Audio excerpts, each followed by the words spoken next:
Bonjour à toutes et à tous. Nous allons vous présenter aujourd'hui la valeur verte et comme étant un nouveau critère déterminant pour le logement et la ville en 2026. Et je suis accompagné par Florence. Bonjour, Florence Vasseur, PKF Arcilon, expert comptable, commissaire aux comptes, référent du secteur public chez PKF Arcilon. Et Jérôme. Donc Jérôme Huette, senior manager chez PKF Arcilon. Donc je suis sur la partie RSE durabilité. Je suis spécialiste notamment des collectivités. Régis. Bonjour à tous, Régis Roudy, l'architecte, basé à Aix-en-Provence. Et moi-même, c'est vrai que Sanson, associé, commissaire aux comptes, référent national pour PKF Arcilon dans le logement social. Et j'ai la particularité d'avoir travaillé pendant 5 ans dans ce secteur. Tu peux, s'il te plaît. Donc, nous allons tout d'abord regarder effectivement cette première slide où nous pourrons peut-être partager un constat que je crois est commun, qui est que la ville actuelle est sous tension. Elle est sous tension parce qu'il y a des pressions systémiques liées notamment à une croissance démographique, des afflux de population dans des bassins urbains très très forts, tels que Montpellier, Toulouse, Bordeaux, Rennes ou Nantes. Qui font qu'il y a un accroissement de la pression sur le foncier avec une raréfaction de ce dernier, avec un coût du foncier de plus en plus élevé. On a dépassé allègrement les 1 000 € au mètre carré sur Rennes, quelque chose qui n'avait pas été dépassé avant 2018, pour information. Et ceci crée donc des tensions sur les logements. Ces tensions peuvent se voir notamment sur le logement social. Par exemple, aujourd'hui à Paris, il faut environ 3,5 ans pour avoir un logement social. Des pressions liées aussi aux mobilités et aux dépendances. Pourquoi ? Parce que je pense qu'on partage tous le fait qu'il y a une augmentation des temps de trajet avec des réseaux qui ne se sont pas adaptés à l'accroissement de la zone urbaine. Et il y a également des fragilités croissantes avec notamment les inégalités sociales. De plus en plus prégnante. Second point, peut-être se dire qu'aujourd'hui, le bâtiment représente environ 40% des parts d'émissions de CO2 en France, mais c'est 43% de l'utilisation de l'électricité en France et 23% des émissions de gaz à effet de serre. Okay. Donc, ouais, tu peux y aller. Donc, le premier enjeu réside finalement dans la capacité du bâti à s'inscrire dans une logique de continuité urbaine et de logique territoriale. Et pour ce faire, je pense qu'il faut effectivement avoir un changement de paradigme et une impérieuse nécessité d'aller vers un nouveau modèle. Et en ce sens, nous avons développé la théorie de la ville du quart d'heure, avec le fait d'avoir un bâti de qualité associée. Alors, qu'est-ce que la ville du quart d'heure ? La ville du quart d'heure, c'est une ville où la proximité fait sens. Remettre la proximité, c'est une baisse des déplacements, c'est remettre en place des mobilités douces. Alors, un certain nombre de villes, telles que Lille, à Rennes, Nantes, sont peut-être un peu avant-gardistes, mais il y a encore beaucoup à faire sur ce sujet. Mais c'est également être acteur de la transition environnementale. Le bâti, aujourd'hui, est un acteur de régulation environnementale, puisqu'il doit être en capacité de produire de l'énergie et pas uniquement d'en consommer. Il doit être en capacité de gérer les ressources, notamment l'eau, et surtout de limiter son empreinte écologique. La limitation de son empreinte écologique dès sa construction, et je rappelle la loi climat avec l'objectif 2050 de zéro artificialisation nette. Et enfin, le bâti joue un rôle de cohésion sociale, et donc un rôle important dans la sociodynamie urbaine. Ce n'est plus seulement aujourd'hui d'abriter des gens, on est très loin par rapport à la pyramide de Maslow dans les besoins primaires. Aujourd'hui, c'est créer des conditions favorables au vivre ensemble. Le vivre ensemble, c'est quoi ? C'est notamment avoir des espaces partagés, c'est notamment avoir des lieux de rencontre, avoir une mixité des typologies d'habitat et de bâti. Mais ceci ne peut se faire, cette transformation ne peut s'effectuer qu'avec l'aide des acteurs locaux. Et Jérôme, je te laisse prendre la suite, s'il te plaît. Ouais, merci Cédric. Historiquement, on a la chance d'avoir en France des territoires locaux qui sont très imprégnés et très marqués d'un point de vue architectural.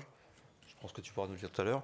Et à partir des années 60, pour répondre aux besoins croissants d'hébergement, on a massifié la construction avec finalement des bâtiments qui sont les mêmes, qui sont des tours, du béton, du verre, et finalement qu'on soit à Lille, à Nantes où j'habite, à Montpellier, à Strasbourg, à Clermont-Ferrand, on a des bâtiments qui sont similaires. Voilà. Et aujourd'hui, au regard de l'ensemble des enjeux qui se présentent aux collectivités, aux populations et aux entreprises, il faut revenir à un système où finalement on met en avant le local. Voilà. Et nous, on pense et on considère, et je pense que Régis partagera son expérience, que finalement, ce sont les acteurs locaux qui seront vraiment les moteurs de la transformation. Et quand je parle d'acteurs locaux, je parle évidemment des collectivités, je parle évidemment des citoyens, des habitants, mais je parle aussi de tout le monde socio-économique qui est porteur d'une dynamique sur les territoires. Donc, on va certainement vers la fin d'un modèle standard. On va sans doute vers une mobilisation plus active des acteurs. Et puis, on va aussi certainement vers des solutions de co-construction où finalement le bâti et la qualité d'un projet, dépendra de la coopération locale. Nous avons la chance d'avoir à nos côtés Régis qui va se présenter et qui va vous faire part de vécus et d'expériences réelles. Donc voilà, pour illustrer les propos précédents, un petit focus sur notre travail. Donc, moi, je suis Régis Roudil, je gère et dirige un atelier d'architecture situé à Aix-en-Provence. Donc non francilien, mais quand même j'interviens dans la région parisienne également. Mais voilà, on est amené à travailler sur des programmations assez larges et diverses, de l'équipement public ou bien du logement collectif ou des secteurs privés comme publics. D'échelles très variées, d'une toute petite intervention comme une extension de cimetière à des bâtiments beaucoup plus importants et manifestes, et dans des lieux, des territoires très divers, donc dans le centre urbain très dense et bâti, ou bien du périurbain, voire même dans des lieux extrêmement préservés et proches des grands sites paysagers. Donc voilà, on va dire une attention particulière dans notre travail sur le fait de magnifier l'ordinaire, c'est-à-dire de s'attarder sur des territoires qui aujourd'hui sont en désuétude ou en perte de prise et qui méritent d'avoir un angle et un regard assez particulier, donc dans des lieux périurbains ou en tout cas en mal d'existence, et en ayant toujours à cœur de valoriser par notre intervention en tant qu'architecte, donc d'être sensibilisé sur la valorisation des matières premières, donc de travailler sur les gisements et l'ensemble des filières, tout comme raisonner sur une chaîne courte qui est celle de l'ensemble des acteurs, et d'être sur un écosystème assez proche des gens qui vont faire le projet et le bâtir. Donc on a quelques exemples qui ont été illustrés là, et je vais zoomer sur deux exemples en particulier. Le premier... Je passe ? Ouais, s'il te plaît. Le premier qui illustre plutôt un rapport au territoire, donc avec un bâtiment assez simple et sobre, c'est uniquement une petite salle polyvalente qu'on voit en haut à gauche. Cette salle polyvalente, elle est municipale et elle sert au club de tennis local. Donc c'est dans une commune dans les Bouches-du-Rhône, à Coudoux pour la nommer. Et on le voit notamment dans les jours qui sont passés et qui arrivent donc dans la semaine où il fait très chaud. Donc nous, c'est loin d'être quelque chose que l'on découvre et en Méditerranée, on le subit chaque été. Et malheureusement, la conséquence de ça, c'est que nos forêts brûlent. Et on voit partir avec ça l'ensemble de nos forêts, nos paysages, le décor de nos randonnées dominicales. Et on le regrette et on se dit que ce n'est pas forcément que du négatif tout ça. Et voilà, on a à cœur de valoriser une essence qui était très largement utilisée autrefois, en l'occurrence le Panalep, et qui a périclité. Donc cette tombée en désuétude, nous on avait à cœur de le reconvoquer dans le cadre d'un projet et de faire en sorte que cette essence-là reprenne ses lettres de noblesse et qu'on ait l'occasion, via un projet pilote porté par l'ensemble des collectivités, on parle de la métropole, les communes forestières, FIBOIS, l'ONF, et puis des intervenants plutôt privés, donc charpentiers, scieurs, lamellistes, donc de reconstituer l'ensemble des maillons d'une chaîne pour faire en sorte que le Panelep soit remis à l'œuvre et qu'on l'utilise en bois d'œuvre dans le cadre de la construction de ce bâtiment-là. Donc on réutilise les grumes de l'incendie qui était juste à côté, qui ne sont finalement, quand l'incendie passe, consumés uniquement dans la périphérie de l'écorce, mais pas dans le cœur structurel. Donc ce bâtiment-là illustre le vrai rapport au territoire, et par cette intervention-là, assez simple et humble, finalement reconvoquer le gémage, la nouvelle plantation d'une forêt, les nouveaux de savoir-faire, en tout cas de reconstituer les savoir-faire qui étaient perdus dans le temps, et donc de les remettre au centre de la table et de réinjecter cette valeur et matière grise dans nos territoires. Et puis le deuxième exemple, qui est peut-être un peu plus local, donc on est dans le 7e arrondissement à Paris, c'est au sein du Palais de l'Alma, pour une maîtrise d'ouvrage qui est donc la présidence de la République. C'est une crèche qui accueille donc les enfants du personnel de l'Élysée. On est dans un bâtiment classé monument historique, le jardin lui aussi est classé monument historique. Donc on est sur un site très sensible. Et on a essayé de porter ces valeurs-là au plus haut, si je puis dire, pour convoquer cette fois-ci les territoires au sens large, mais surtout les mobilités et la manière dont on peut aussi réintervenir sur l'impact d'un bâtiment, aussi sobre et simple soit-il, mais comment est-ce qu'il réinterroge la manière dont on construit et bâtit, et qu'on remet au centre la valeur verte dont on parle. Donc là, on a travaillé sur du pisé, qui est de la terre crue, simplement compactée, par strates successives, et on en a constitué donc des éléments porteurs et contreventants de l'ouvrage. Et donc cette terre qui a servi à bâtir le bâtiment est issue et extrait des tunneliers de la question du Grand Paris, donc cette grande distribution future de l'ensemble de l'ère métropolitaine parisienne. Et l'autre élément constitutif du bâtiment, c'est donc une charpente en bois qui, elle, est parvenue par voie fluviale et non pas par des hordes de camions qui créeraient des bouchons, mais plutôt de travailler sur une autre manière de venir irriguer la construction dans des sites urbains denses, tendus.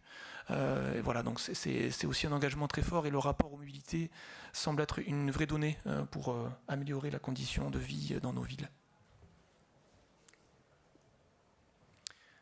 Quelques exemples aussi sur la manière dont on peut avoir un rapport au savoir-faire, donc quelque chose de très, cette fois-ci, charnel, sensuel, et quelques détails qui montrent, sans forcément avoir de lien avec les matérialités, qu'on convoque sans dogme mais de manière très large, et de réintervenir sur la question du réemploi, le petit détail de la main, la pérennité de l'ouvrage. Alors, comme je disais, les acteurs locaux seront vraiment les moteurs de la transformation. Si on prend l'exemple de la reconstruction de Notre-Dame, on a su faire preuve d'intelligence collective pour reconstruire un site magnifique en 5-6 ans. Évidemment, en mettant sous cloche quelques règlements, mais néanmoins, on est capable de le faire. Et si effectivement, on co-innove, on coopère et on fait preuve de co-intelligence, nos acteurs seront aussi les premiers acteurs, mais aussi et surtout les premiers bénéficiaires. Les premiers bénéficiaires en termes d'emplois créés. Un emploi créé, c'est du salaire brut. Le salaire brut, c'est du pouvoir d'achat. Le pouvoir d'achat, c'est de la dépense dans les commerces. Qui dit dépense dans les commerces, dit des commerces qui restent ouvertes. Et si je tire un peu la ficelle, ça veut dire que potentiellement, les écoles aussi restent ouvertes. Donc, c'est plutôt une dynamique vertueuse. C'est effectivement, comme le disait Régis, la création, l'activation, ou en tout cas la perpétuation de filières. Et c'est aussi, effectivement, faire en sorte que l'identité territoriale soit préservée. Quand on parle d'emplois locaux, on parle aussi de participation aux finances publiques. Parce que qui dit emploi dit des cotisations sociales, salariales et fiscales qui, elles aussi, participent au financement de notre système public. Voilà. Donc c'est vraiment un système vertueux. Donc créer de la valeur locale, construire local, c'est vraiment créer de la valeur durable. Oui, mais face à ça, on a un problème qui va être le problème du coût, parce que tout constructeur va avoir le même problème. Et oui, c'est mon côté pragmatique, je suis désolée. C'est qu'on s'est retrouvé quand même dans une situation compliquée, une inflation des coûts depuis quelques années. Enfin, je pense que Régis me contrariera pas. On a 20% d'augmentation à peu près avec la crise en Ukraine, des contraintes de financement avec des taux d'intérêt qui augmentent, des exigences accrues en termes de normes. Et face à ça, un PNL à équilibrer et un besoin de rentabilité sur le projet, que l'acteur soit une collectivité ou que ce soit d'ailleurs un investisseur privé. Et souvent, la réflexion est de dire, minimisons les coûts et peut-être que la valeur verte va passer au second plan par rapport aux autres indicateurs et au modèle économique qui est monté.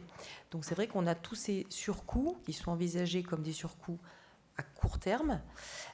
Si on y rajoute cette valeur verte, on va rajouter 20 à 30% de coûts de construction. Et souvent, c'est un frein évident à la mise en place de ce genre de projet. Je pense qu'il faut revoir tu peux peut-être changer la slide. Il faut revoir cette notion de coût immédiat avec la création de valeur qu'elle génère. Parce qu'en fait, le coût global, certes, est un coût immédiat, un financement qui doit être mis en place immédiatement, mais les gains sont à tous les niveaux. C'est-à-dire que la collectivité qui va construire une crèche ou une salle multisport, enfin peu importe, et qui fera des économies sur son énergie, à long terme, va rentabiliser son projet. Le propriétaire privé qui acquiert un bien, qui construit un bien en incluant de la valeur verte, va pouvoir louer plus facilement. On sait que le taux de vacances locatives est plus faible. On a des locataires qui restent plus longtemps. Une revente qui est facilitée, puisqu'on revend 15% plus cher et de façon beaucoup plus rapide. Quant à l'occupant qui est dans le logement, il va payer moins d'énergie aussi, moins d'électricité, donc une valeur ajoutée aussi pour lui en augmentation de son pouvoir d'achat et donc de la consommation dans l'écosystème local. Donc il faut vraiment revoir en fait cette valeur verte et revoir nos enjeux comme un développement collectif, c'est-à-dire que l'intérêt est collectif et qu'il faut absolument que tout le monde l'intègre. Alors après, je ne sais pas comment, Régis, on arrive à vendre nos projets par rapport à un projet qui ne serait pas éco-responsable et avec ces vertus-là, je ne sais pas. C'est peut-être plus compliqué à vendre quand même. Il faut changer un peu l'angle de vue, non ? Oui, il faut raisonner sur un autre spectre, je dirais.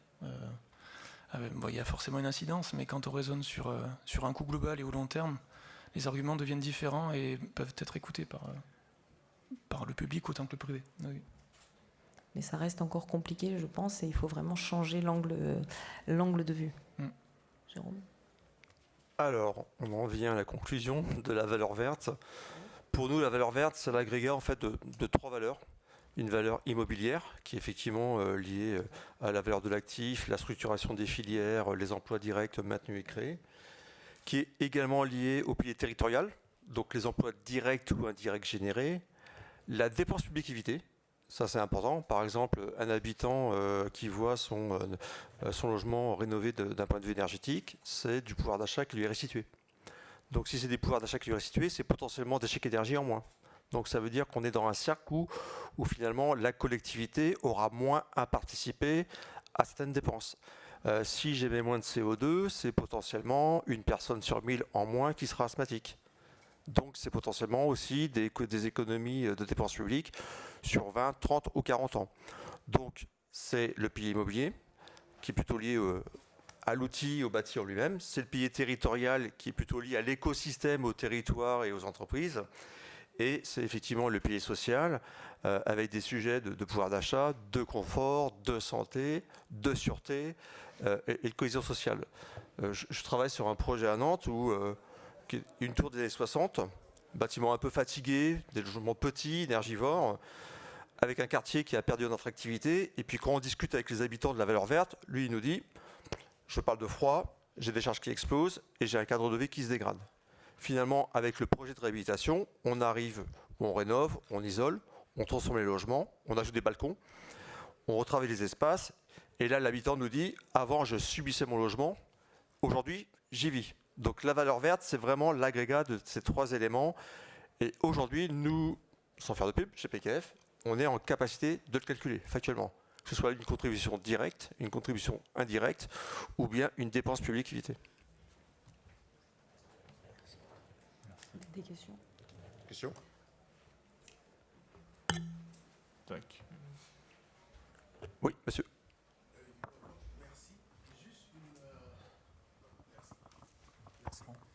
Juste une petite question par rapport à votre introduction. Vous avez parlé d'une valeur de 1 000 € le mètre carré à Rennes. Je voulais savoir si ça représentait quoi, cette valeur-là? C'est le prix du foncier à Rennes en 2018 qui a dépassé pour la première fois en fait, le 1 000 € Ah d'accord, au mètre en carré. 2018. Voilà. Ok, d'accord, merci. Non, aujourd'hui, on est plutôt sur des bâtiments à 6 000 € du mètre carré à Rennes.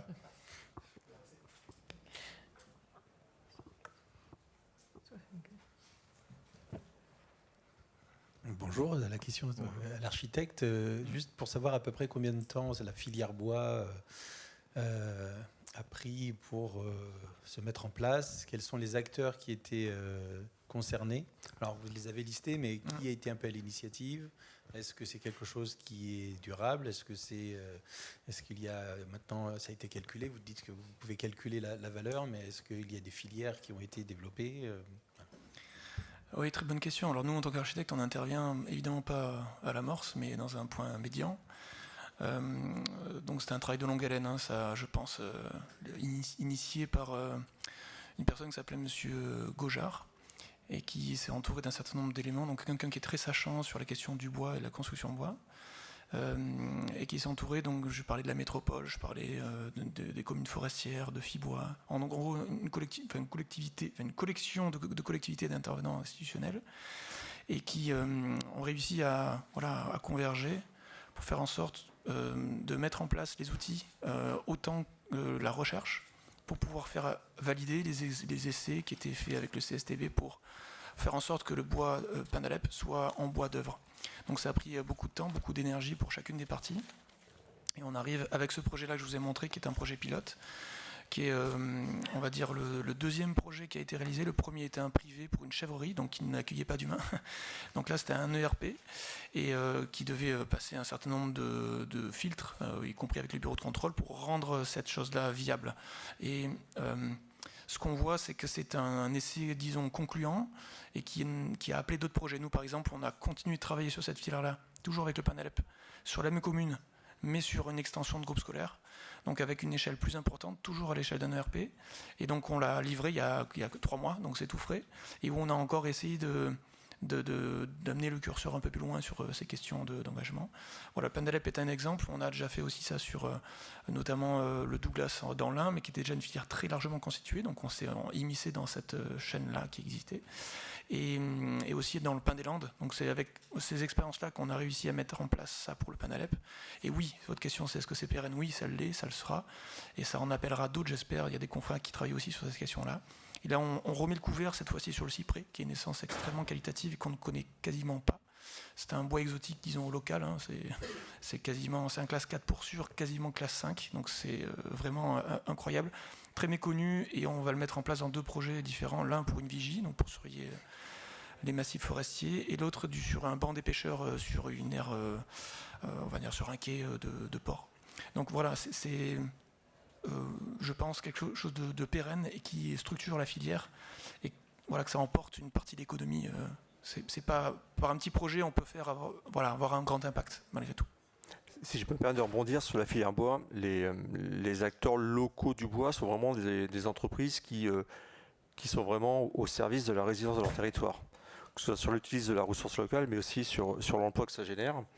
Donc, 1, ils agissent sur la structuration du territoire. 2, ils agissent évidemment sur la résilience du territoire avec la biodiversité.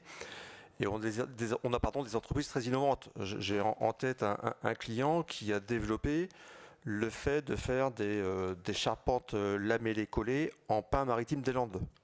Aujourd'hui, le lamellé collé, c'est principalement du Douglas ou du pin scandinave, sauf erreur de ma part. Et aujourd'hui, ils ont développé quelque chose qui en fait permet d'utiliser le pin maritime des Landes. Voilà. Donc je pense qu'il faut faire confiance aux écosystèmes locaux, que ce soit les collectivités, les entreprises, les architectes et habitants, pour trouver des solutions qui soient les plus adaptées à chaque territoire. D'autres questions? Très bien. Des applaudissements?